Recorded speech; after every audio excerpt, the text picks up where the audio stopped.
Hey everybody, this is how you download stuff from iReal Pro using Google Classroom. I've made a zip file. When you click on the zip file, it's going to say maybe, whoops, there's a problem with the preview. That's okay. Over here, it's hard to notice, but there are these three vertical dots. Click it, open in a new window, and then you should be able to see the zip file in a new window, and you'll notice a new icon here, which is the download symbol. It's going to show you something here, and you don't really need to see that. You don't need to open it with anything. You need to download it.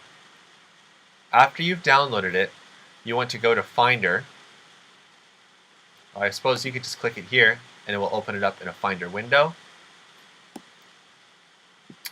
And you'll see that I have HTML at the end of it. That's correct. Take this file and drag it up into Chrome, into a new window.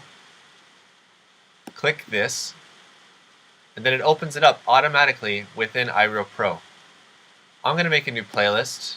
I'm going to create a new playlist here.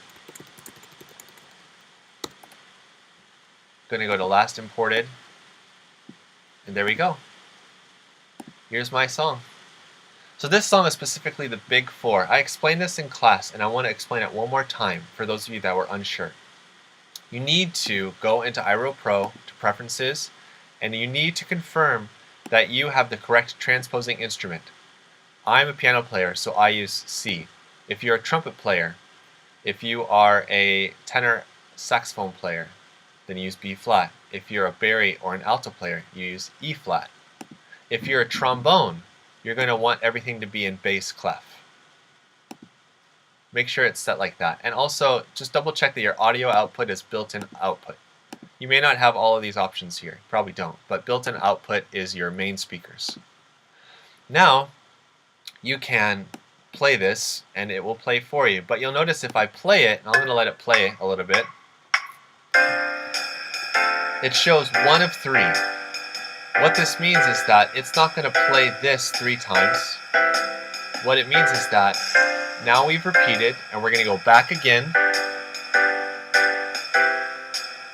And now what's going to happen is it's going to go to the next line. And you don't want this. That's not going to be helpful for practicing.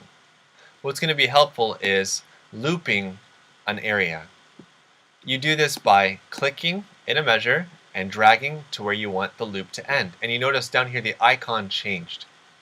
It's now a loop button, even though it says play. And now what will happen, and I'm going to speed up this tempo a lot just to prove the point, is it's going to play this and loop it indefinitely.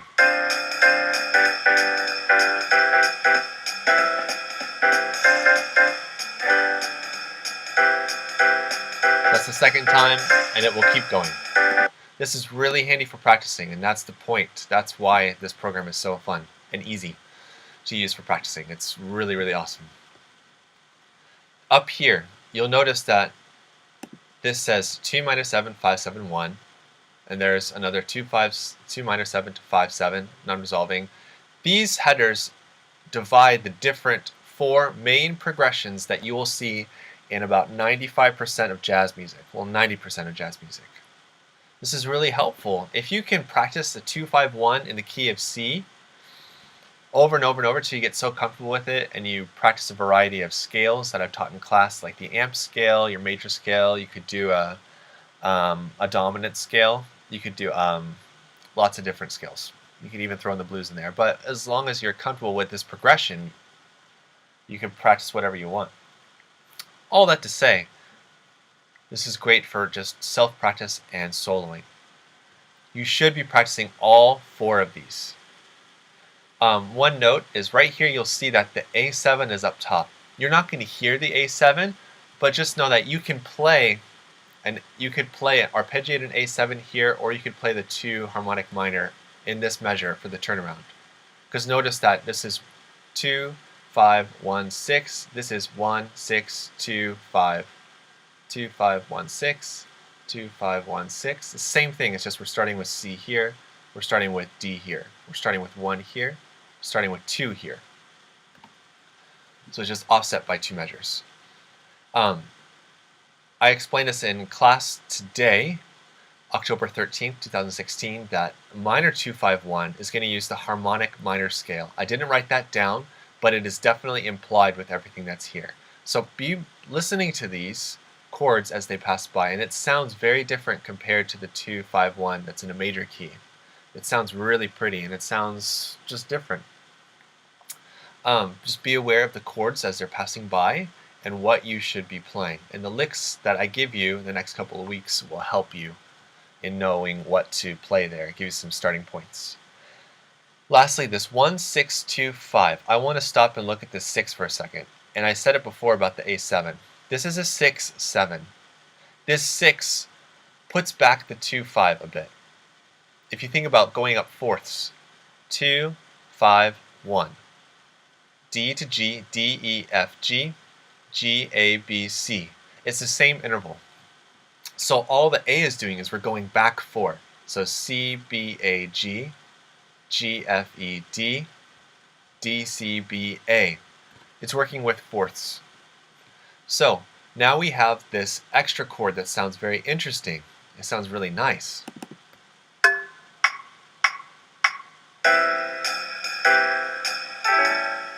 It's a surprise.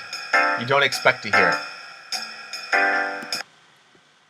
Under this measure, it says 2 harmonic minor. That means for this measure, you're going to play a harmonic minor scale, specifically the 2.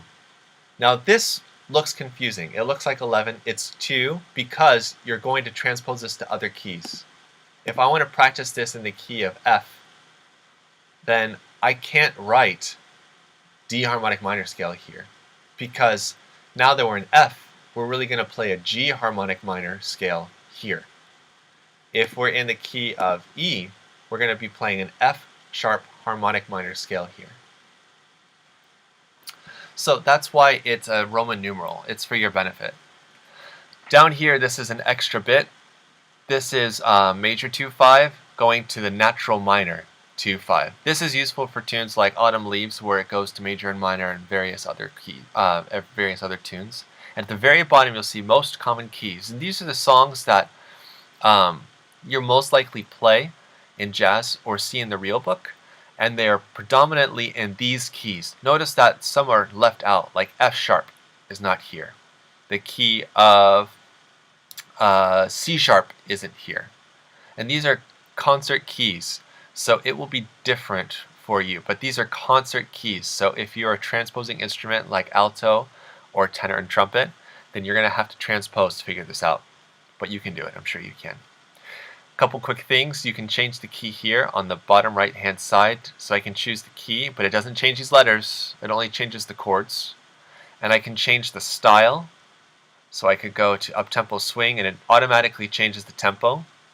But again, the most important thing that you can do is click and highlight a whole measure, so that way you can repeat it indefinitely. I hope this video was helpful to you and that you can start practicing the Big Four right away. Thanks.